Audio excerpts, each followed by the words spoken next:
All right, good morning, everyone.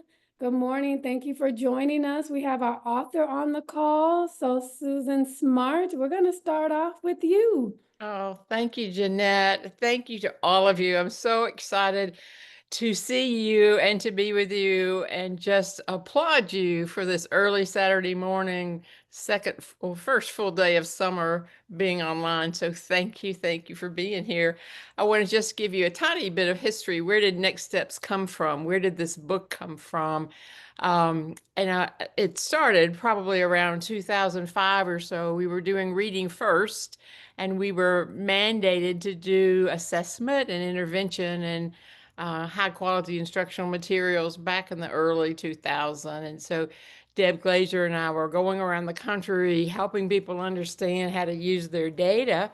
We were all using Dibbles back in those days. And what do you do with it? So we would do professional development and go to Kinko's and make copies and fill up binders and then go to FedEx and ship them across the country to different school systems. And then around 2008, 2010, Brooks Publishing said, "We'd like to publish your book." So Next Steps was birthed around 2010 in terms of an official book. And it became time as we watched the evolution of the science of reading and how kids learn to read to revise the book. So today we're talking about the 2024 version of Next Steps. And so our intent was always, so we have this data, what do we do with it? And how do we come up with practical suggestions for what to do on Monday morning with these 8 kids or these 20 kids? So that's how this book got started. Um, I again am thrilled that you're going to take time to get to know the book through the Wisconsin, the Reading League in Wisconsin. So thank you for that. My next steps for Next Steps is what I call Next Steps Live. So the book is pretty awesome, and I'm comfortable and happy with the book, but it needs to be live. So we've developed trained the facilitator so that school districts, schools, states can take this book and make it applicable to their teachers in their classrooms. The other part is we're making it available to higher ed. So I'm going to make Next Steps in a box so that higher ed or teacher prep faculty can have this book, have these resources, and have all they need to use it in teacher prep. So if you see a need in your states or your districts and want some Next Steps live, just talk to Jeanette or Jeannie and we can talk more about that. So thank you for taking the time to walk through Next Steps this summer. Jeanette, Jeannie, Amy, all the Wisconsin Reading League team, thank you. Thank you, Dr. Susan Smartt. We appreciate you joining us this morning and giving us a little bit of your background regarding how Next Steps was created. You're going to be with us just for a little bit this morning. How Just long? for a minute, I don't want to. It's like having Louisa Moats in your room, it's like I can't, so I don't want to stay with you all very much. I'm just eager to see how you're getting started today. And then I'll come in and out throughout the summer and am available anytime if you need me to clarify page 53 didn't really make sense, and I can talk about page 53 or anything like that. That's great. Well, we appreciate you joining us this morning. Again, my name is Jeanette Russell. I have my sidekicks with me, the president of the Reading League Wisconsin. Jeannie, do you want to say something really quick? I'm very grateful that all of you have said yes this morning on this Saturday of summer vacation to grow and to add value to yourself, that you can add value to your students and keep learning. So thank you. Thank you for being here. Thank you. Also have Amy on the call as well. She's also another board member of the Reading League. Amy, anything you want to add? Good morning, everyone, and thanks to all my season 9 peeps. I see a whole bunch of familiar faces on here, and to everyone else who's also joined us this morning. Excited to have you here. Yes. So let's get started. Let me start with sharing my screen. Let's go to You're gonna see Canva up here, but I'm gonna change really quick. And then Amy, if you see anyone in the waiting room, please let them in because I'm gonna get started. And then also if you could monitor the chat, that would also be very helpful. Absolutely. Thank you so much. Well, we're going to get started. Let me do the slideshow and let's do a quick overview. So today you are here joining us to discuss chapters 1 and 2. Next week, we're going to have Amy lead chapters 3 and 4 on June 28th. We're going to skip that July 4th weekend. Right now I'm at my sister's house and there's a turkey right outside the side door. There's a wild turkey right here. Right by the right here next to me. Okay. We're skipping July 4th weekend. We're going to July 12th. And then on July 19th, chapter 6, July 26th, chapter 7, and then chapter 8, that's August 2nd. If you miss any one of the weekends, we have this recorded on our YouTube channel. So please go in and watch our YouTube channel so you can catch up on whatever you've missed. All right, so we got a few learning targets, and these are some of the learning targets that I thought would be best for us to take a look at. And this is for me. Feel free to add in, come off mute, or put something in the chat if you feel like there's something that we did not touch on this morning that you really feel the need to share. So we're definitely going to just identify and define the 3 assessment types, identify the steps in the outcomes-based model, review the effective teacher behaviors, and then the last one, how can you use data to create small groups for instruction? And I don't want to go into the book and read and say, okay, this is how we're going to define universal screener and so forth. But let's just have a discussion and talk a little bit. But first, let's start off with a quick activity. So we're going to do something called a waterfall in the chat. So I want you all to define the assessment. So in the chat, you're going to tell me which assessment is this. It's either going to be progress monitoring, universal screener, or diagnostic. So when you put your answer in the chat, do not hit enter. So I don't want you to hit enter just yet. So you're going to put the assessment in the chat, and then when I say enter, then we're going to see a waterfall of all of the answers come in. So which assessment assesses some students as needed and identifies skill gaps? And I got a little typo right there. So put the assessment in the chat. Don't hit enter just yet. And I want to see all of our answers waterfall together.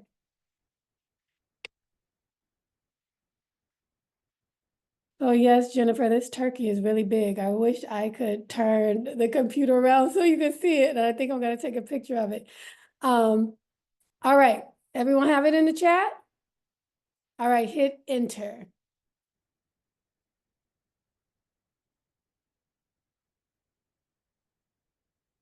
All right, we got a few.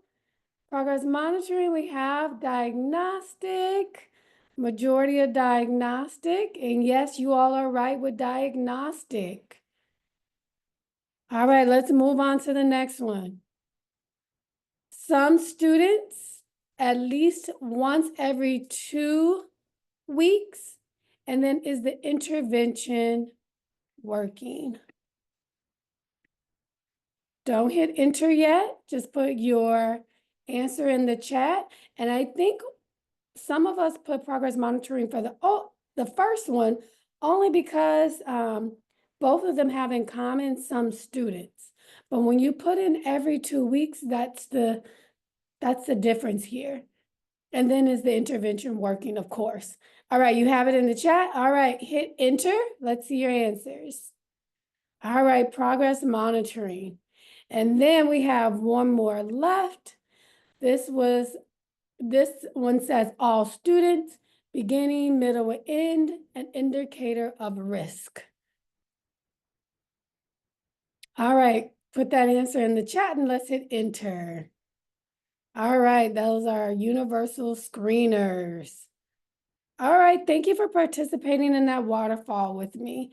I think defining and understanding the 3 assessment types is a very important as an early educator.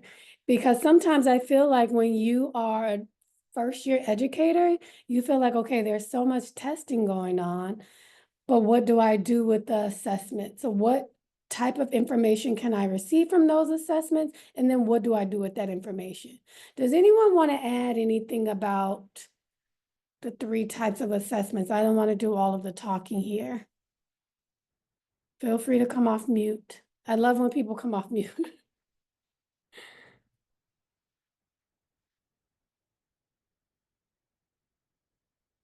And I have wonderful wait time, so I can wait.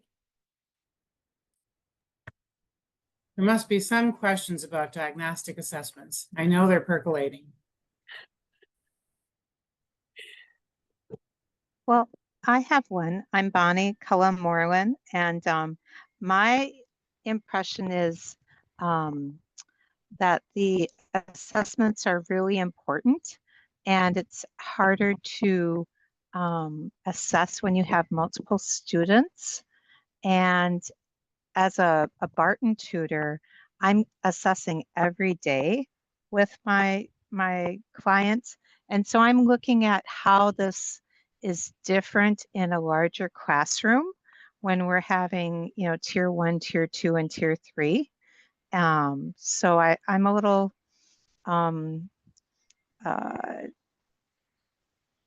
unaccustomed to having a lot of neurotypical students reading right away. I've been working with kids that don't get reading right away for 20 years. So I'd love to hear some comments about juggling the intermittent assessing. Does that make sense?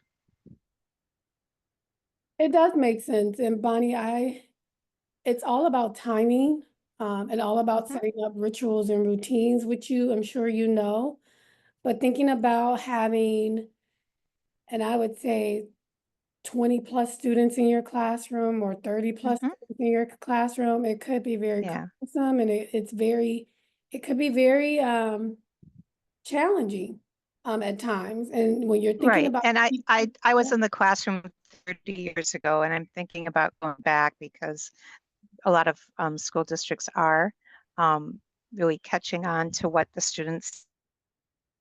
So to that economy of scale, and that's why I'm coming to the book club today. So yeah, can you go back to your question, Bonnie? You were kind of cutting in and out. Oh, I'm sorry.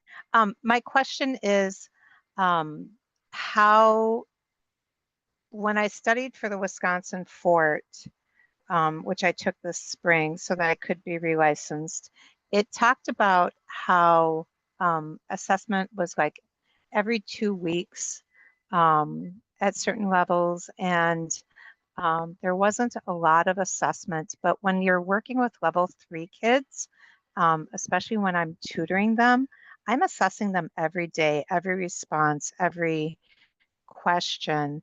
And I know that when we have a larger number of students in front of us, we can't do that all the time. And there's no harm, no foul at that. I'm just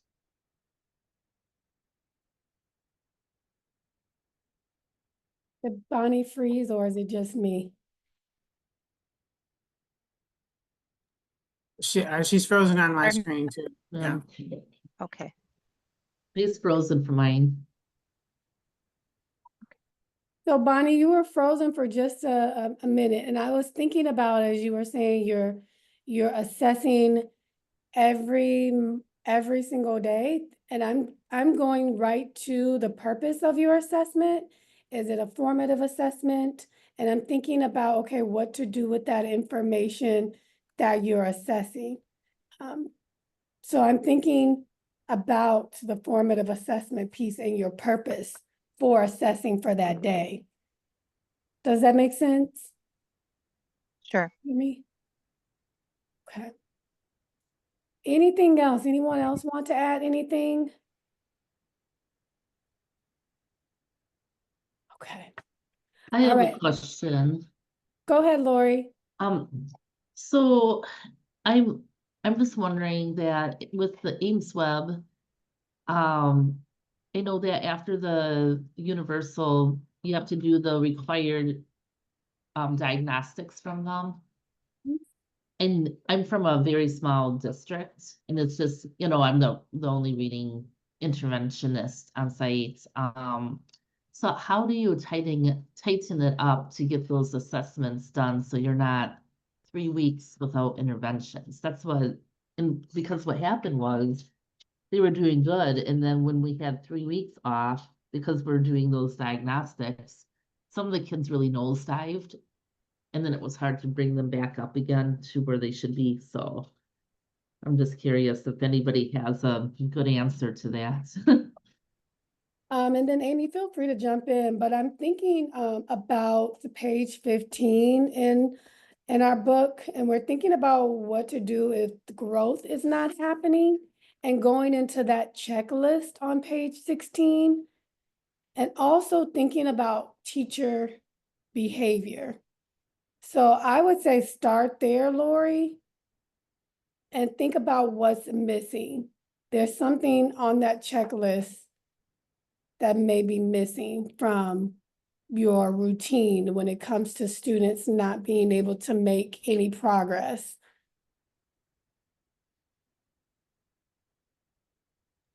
Okay, thank you. If others have suggestions on what you would do when your data is running flat, how you address the problem.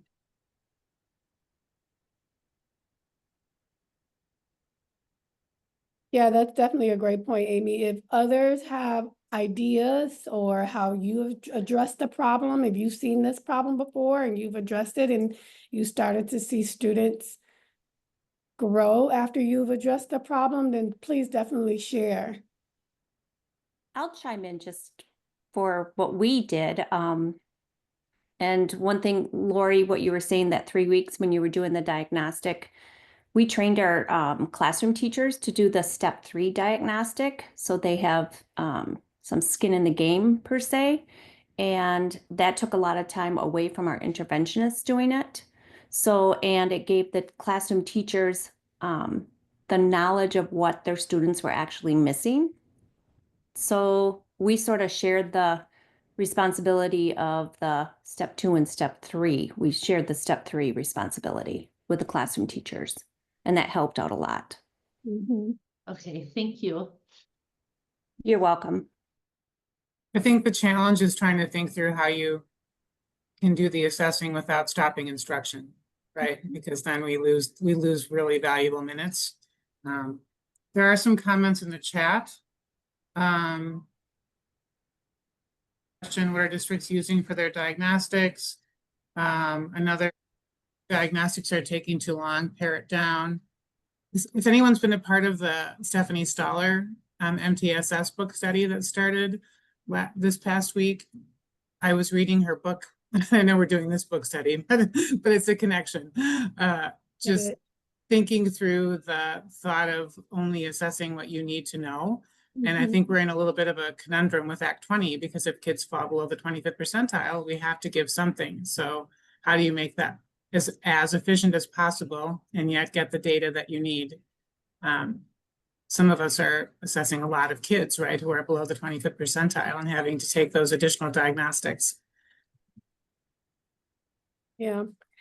And that's definitely what jumped out to me in this book on page 16. I'm just going to go right into what I have bolded on this slide by Torgensen and Miller from 2008. How many times and I'm just thinking about myself, how many times have I administered an assessment and didn't know what to do with the assessment or didn't know why I was assessing? So simply having assessments in place will have little impact on teaching or student learning if no one has the time or expertise available to turn the raw assessment data into usable information. So I think that's the biggest piece here when we're thinking about assessments, rather than, okay, I'm just going to give this assessment because I was told to give the assessment, but what do you do with that information once you have that assessment? And is it usable information as well?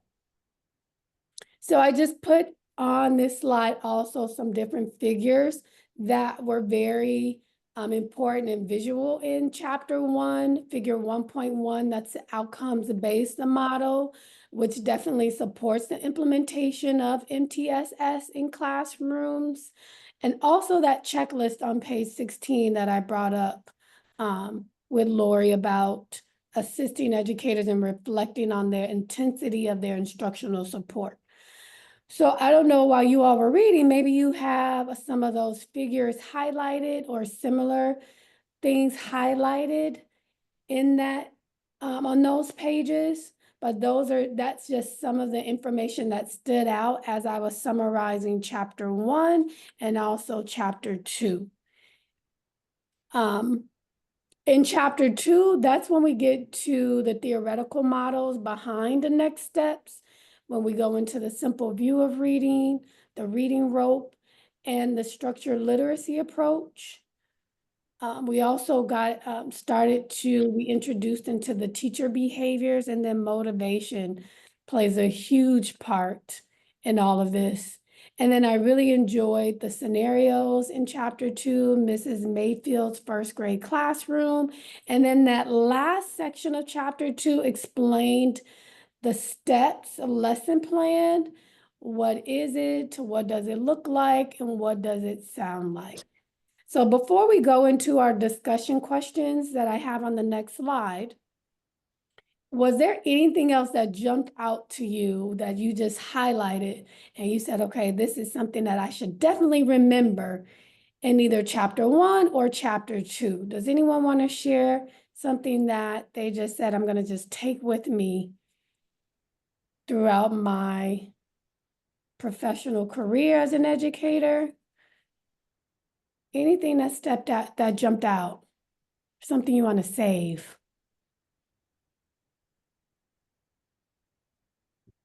There are some comments in the chat. Perfect, okay.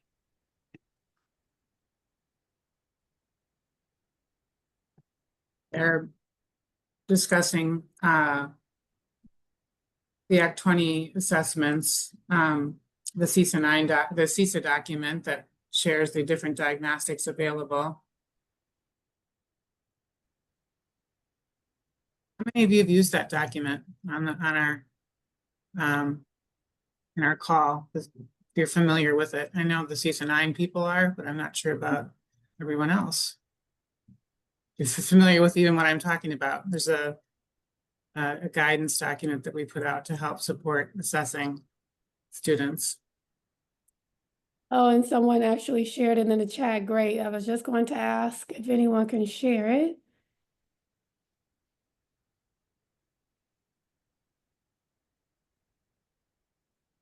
Yeah,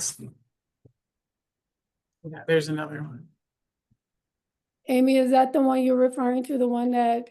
Yeah, I'll put Yeah. the main one in too. Yeah. Okay, so Amy's putting that document in the chat for you all. So let's move on. Anything else that you want to add about chapters 1 and 2, something that stood out to you in chapters 1 and 2? Feel free to put it in the chat, or you can definitely still come off mute.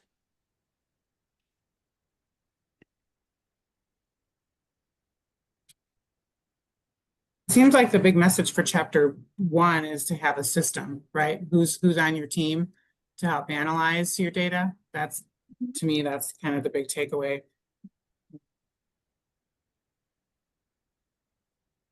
Thinking through your PLCs. Here we go. One thing that's going to stick with me is the reason we progress monitor. Is it sensitive enough to pick up small amounts of growth over time? I'm working with teachers and interventionists to show the value of this. Thank you, Geraldine.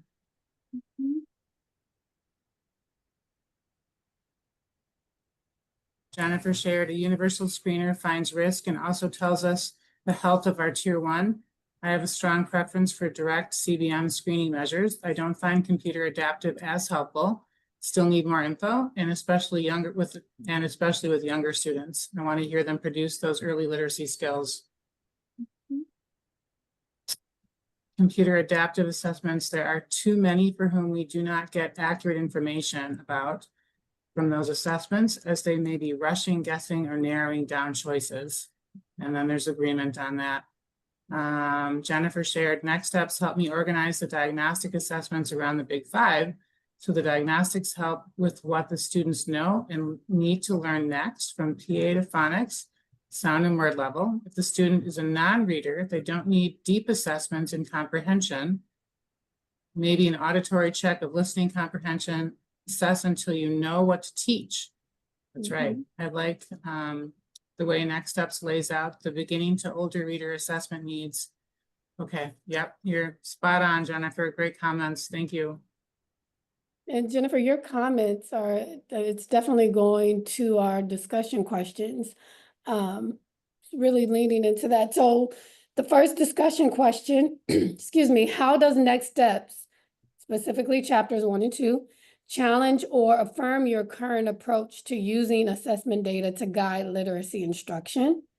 And then discussion question number 2, can you share a specific example where an assessment led to a meaningful instructional shift for a student or group of students?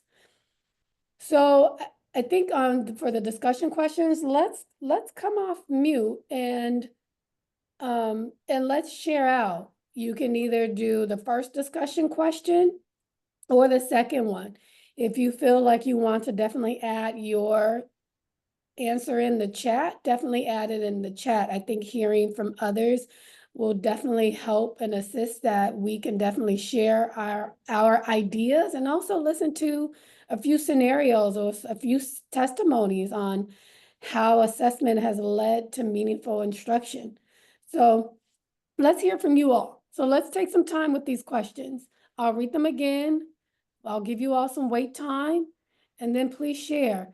So the first one, how does Next Steps, chapters 1 and 2, challenge or affirm your current approach to using assessment data to guide literacy instruction? And then can you share a specific example where an assessment led to a meaningful instructional shift for a student or group of students?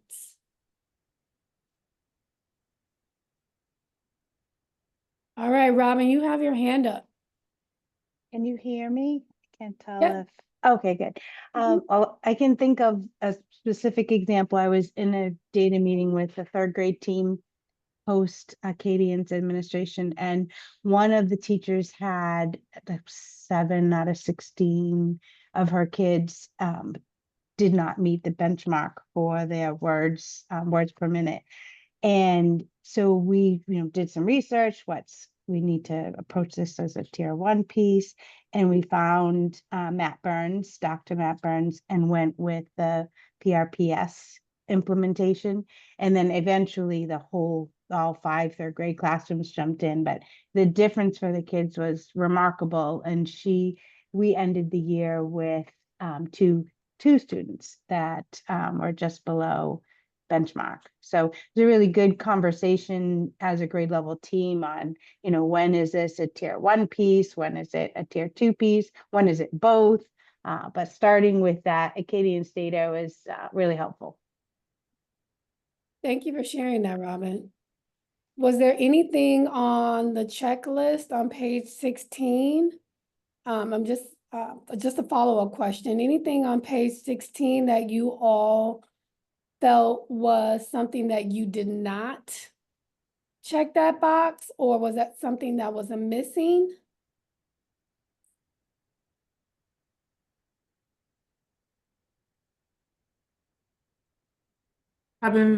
Just to clarify, the PRPS, are you referring to personal reading plans, or was there something else?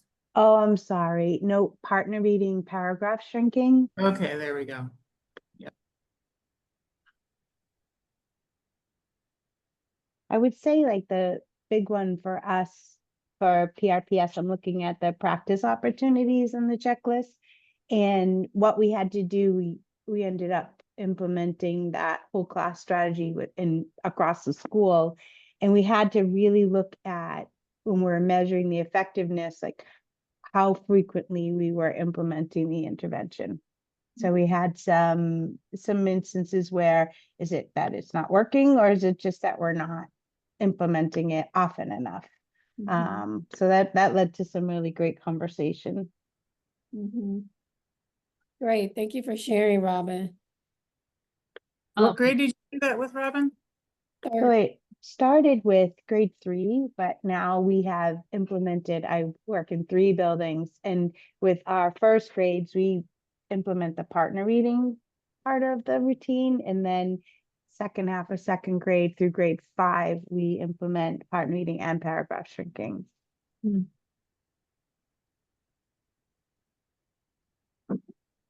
Lori, were you going to say something? Yeah, one thing that I've noticed, like for match, be sure prerequisite skills have been taught and mastered. I just wonder if sometimes, that's not happening because you want to, the universal teaching, they want to get through all the skills so that way they have those for when they move on. That's just one thing that I kind of ponder sometimes when I have, because I'm an interventionist, and then when I have those kids in my group, I notice that there's other skills. Obviously, they're not mastered. That's why they're with me, but I just, wonder about that.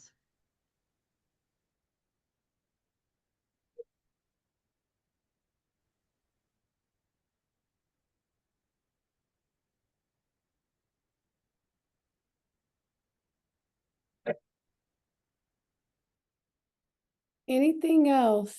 Anyone else want to share? I did have a quick question. I don't know if you can hear me okay. Actually, it's not a question. This is Jennifer Adams. Sorry, I was somewhere I could only chat. And obviously I'm a very chatty human, as you can see from the chat. But I just wanted to share real quick from the checklist on 16. I think what I found so powerful from bringing next steps and a checklist like this into my work as a school psychologist is sometimes you end up somewhere that's not aligned to what your training is or what your understanding of how you make that like how do you inform explicit instruction when you have, for example, iReady. I saw some folks here who had iReady.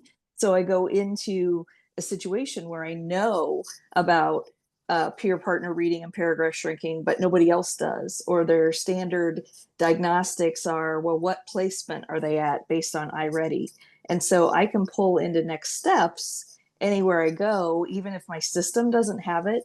So I'm actually working remotely with a site in Alaska right now. And so I just keep introducing little pieces of assessment that inform instruction. And so this checklist helps me stay organized when the setting that I go to is not, again, necessarily aligned with this way of thinking that we only assess in order to make instructional decisions. So I just really appreciate the checklist as well. I saw a couple folks said they did as well in the chat. Thank you for sharing that, Jennifer. I'm just going to take a peek at the chat really quick. Yep. Sarah just put in a good comment. Next steps affirms our approach to using data, but also challenges the status quo of our current school structure at middle school. The quote about what we do with the data we receive really spoke to me as a call to action to take the data that we have and do even more with it than we currently do within the structures that we have set up. That is a really great comment. And I think that's the heart of next steps, right? It's like, how do we use our data? Right. And if I can just jump in, because I have the opportunity to work with kids in late elementary or middle school who have had 1, 2, 3 attempt at remediation in larger structure. These kids can be very motivated, and they can succeed when a program gets to the root cause of their concerns, Many of these students don't have the equivalence of foundations and sounds, which is auditory discrimination and phonemic awareness. One of our colleagues today mentioned that out of 7 students, 2 remained unable to catch up.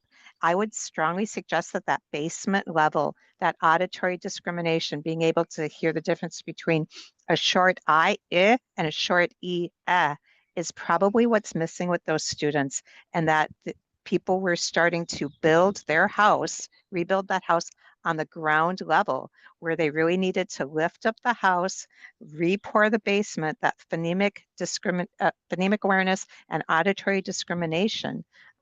So I just want to encourage people who get a middle schooler, get a 5th, 6th grader. These kids can succeed so many times if we just find what that missing piece is.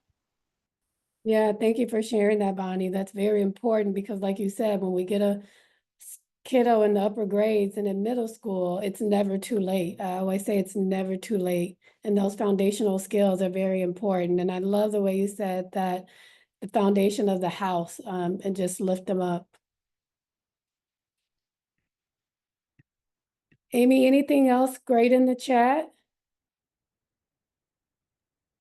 Any questions in the Bonnie chat? shared on page 16, is there a bullet point to attempt pulling students for tier 2, 3 when tier 1 is having instruction in the classroom? Hearing tier 1 instruction, which is not working when tiers 2 and 3 is a different curriculum, can be confusing. Can be a confusing situation, undermining the pullout when the student sees, hears, and uses writing tier 1. So are you basically, Bonnie, are you saying that if tier 1 is less effective or is different than what tier 2 and tier 3 are, it's just creating challenges for the child? That's basically your... I think so. Yeah. Many times it seems, like I said, I don't mean to be, I'm a little bit ignorant in what's in the classroom right now. Many times when I see students, we use a different curriculum. I think also there's times in classrooms where tier 1, 2, and 3 are the same curriculum, focusing on different aspects of it.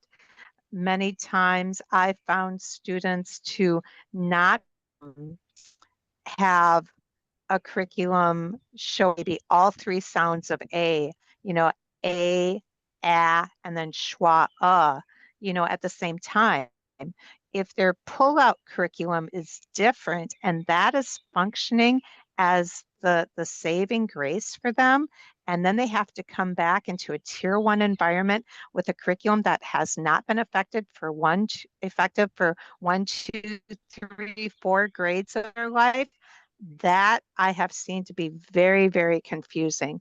So I think the classroom teachers who have students getting pulled out at tier 2 or tier 3 using a different curriculum need to be very cognizant that if their pullout student was not succeeding either at the tier 1, 2, or 3 level with the curriculum that is currently in their classroom, that asking them to write like essays or group projects or instructions using those tier 1 curriculum skills can be entirely confusing to them if their program is a different curriculum for tier 2 or tier 3.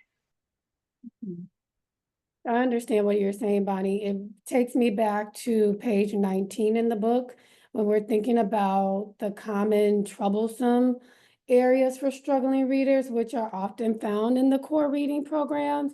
And I love the way that we just have the steps written out for us about some of the common problems in some of the programs that we're seeing in our schools. And then thinking about what to do next. If you're seeing these problems within the core, what are some of the next steps?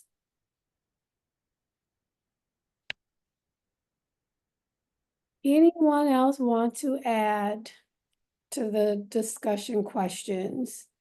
I'm just Quickie added a comment. We keep tier 1 sacred. No one is pulled out of core instruction, and we use tier 2 and 3 for explicit systematic instruction. We use intervention materials for this. I found your comment provoking, as many students can't reach tier 1. And I think, you know, the larger story behind that, and is really to make sure that your tier 1 is working. So if your initial screening is telling you that you have way less than 80% of your students reaching benchmark, then you have an issue with tier 1. And if we just keep on doing what we've always done, we're going to keep getting the results we always got. So that's the challenge, right? How do you adjust your tier 1 to be better and stronger for the kids who really need it to be different, so that there's not a distinct alignment? And if whatever's working in tier 2 and tier 3 is working, then how does that move into tier 1? You know, that's the question. Right.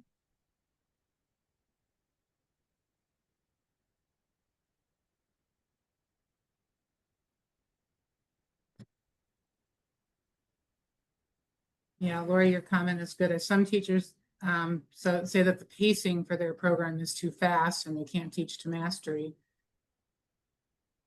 And Stephanie Stoller does advocate for differentiating tier 1. And of course, Stephanie and Susan Smartt teamed up at our Title I conference this year and presented common message about that, about aligning your tier 1.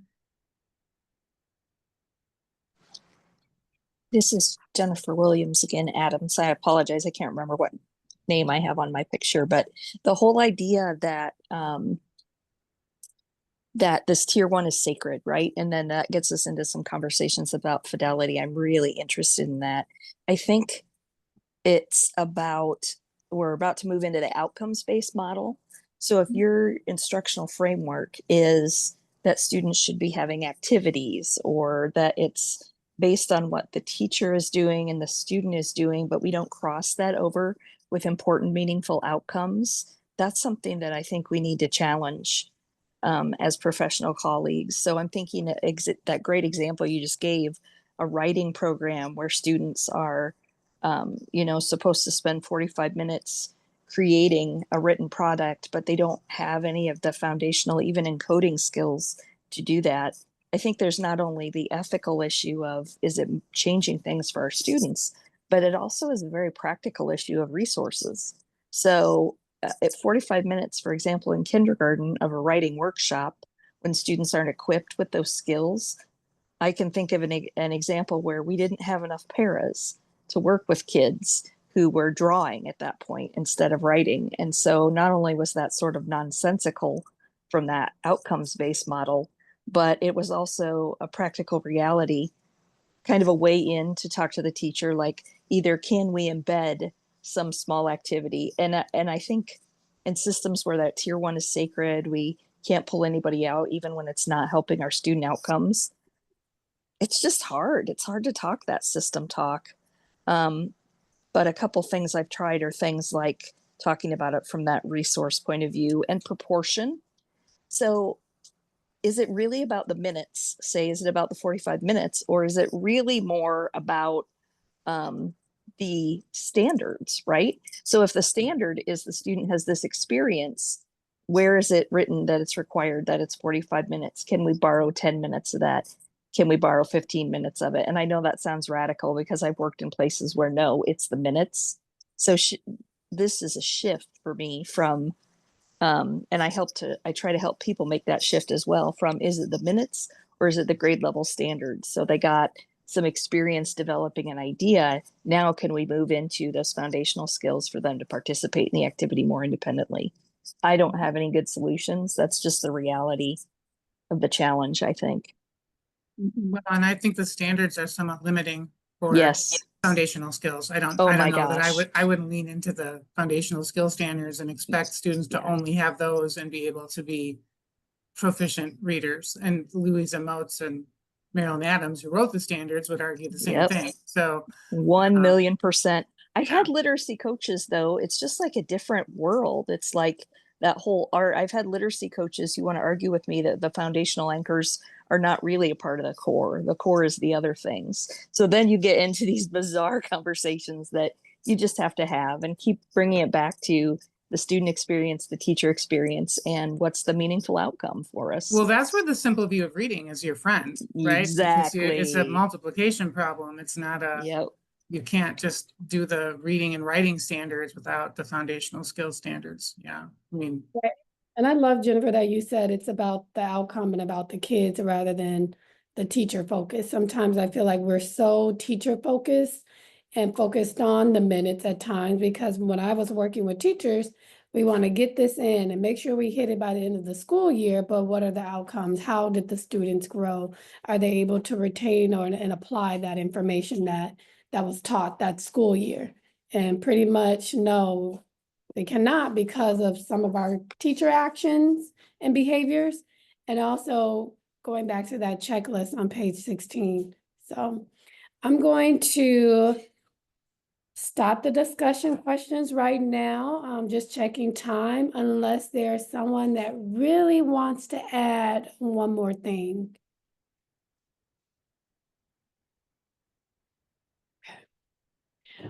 I Right just now? wanted to Oh, add sorry. one thing, just there's nothing going on in my reading league here in Illinois, so I found your guys' thing, so I'm joining you. I don't know if anybody else is not from Wisconsin in on this thing, but we found in our small district that we have a core, and then we also have what we call targeted time. So we have split the minutes that we were required into teaching the core stuff, which is based on the standards. And then what we do in our target time is we take whatever assessments have been done, or let's say, so we do foundations. So foundations is a set time. And so then there's also we do HMH. So then there's the reading time, but the targeted time is based on what do these students need? Is it more comprehension things? Do they need a reteach of what was done in foundations? So it takes those core things, and based on their assessments, based on, observations, etc. We then do target time. And then we as reading specialists, I'm a reading specialist, are only allowed to take out of that targeted time. Because then what I'm doing is if the tier 1 time intervention is not working, then they come to me, because then they're below the 25th percentile and they are not catching up. So then I reinforce whatever that is, just in a different way, because redoing the same thing over and over again isn't going to cut it. So I cannot reteaching the same thing they did in the same way, because obviously if they didn't get it the first time, they're not going to get it the second and third and fourth and fifth time the same way. We need to find alternative ways of doing it. So we didn't used to do that, but we started to make targeted time. So the core is sacred, but then targeted time is also sacred, but in a different way. So it's actually started working. We've only been doing it for a couple of years now, but it's actually starting to come around a little bit better. Teachers are a little kind of, I don't know, push back a little bit, because they're so used to the daily 5 routine of doing this and that and the other thing, which is different than doing targeted time, because it's based on the student's needs, and the groups also need to be fluid. They're not changing every quarter when you do the benchmark assessments, which is too late. We're supposed to do it, constantly keep changing. So that's also an idea, but I was just listening to some of that, and that's kind of what we did, and it's actually starting to work the last couple of years. We just have to get a little more teachers on board as well. Well, thank you for sharing that, Heather. Definitely sharing something that's working in your district. Anything else that anyone wants to add? We're going to do our last chat activity, and then I have a few announcements. So in the chat right now, I want you to sum up chapters 1 and 2 in 5 to 10 words. If you can do that, if you use more than 10 words, that's okay. Think about chapters 1 and 2. If you can sum up chapters 1 and 2 in 5 to 10 words, please do that now and share it in the chat. I'll give you all about 2 minutes to think of something to share with us.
All right, we have some great responses coming through the chat.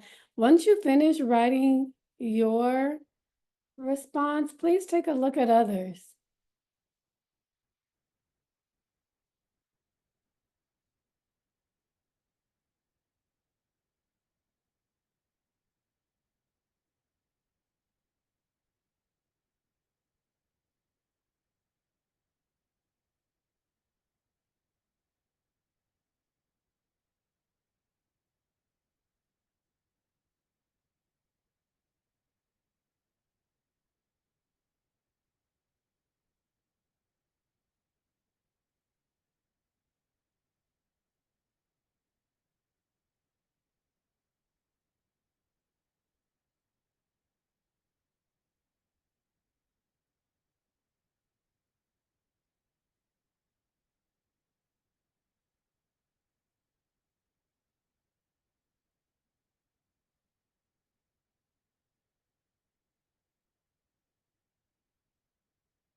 All right, well, these are still coming in.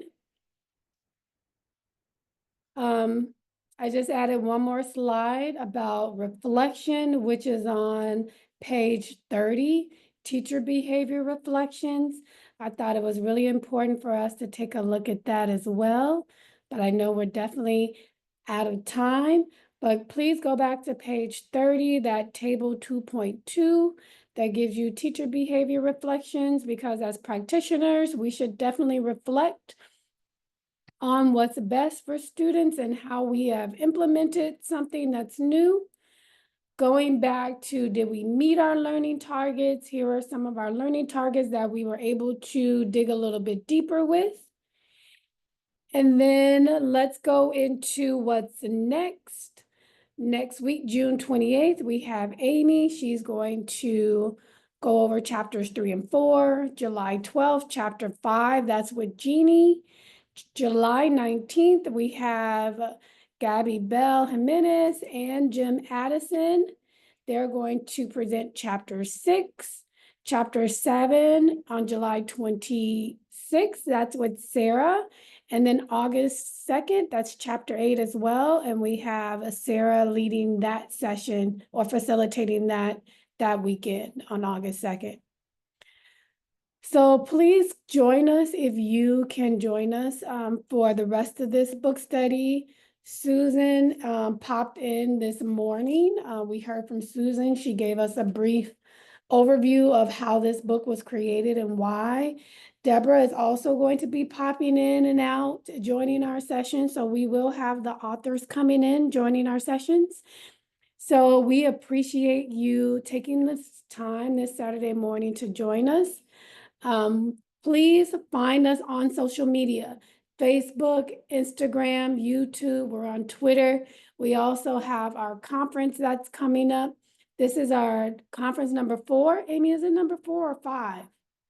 Number 4? Might be 5, I don't know. Do the math on that. That's coming up October 3rd, 2025. That's in Brookfield at the Conference Center. We always have a good turnout for that. I'll put the link in the chat for our conference, so you all can have that link. Other than that, if you have questions and want to stay on or talk a little bit more, I can be here for 5 more minutes. But we appreciate you joining us. Thank you so much. And Amy, thank you for being my co-host, monitoring the chat and also adding to the conversation. You all have a great Saturday and enjoy the nice weather if you have great weather today.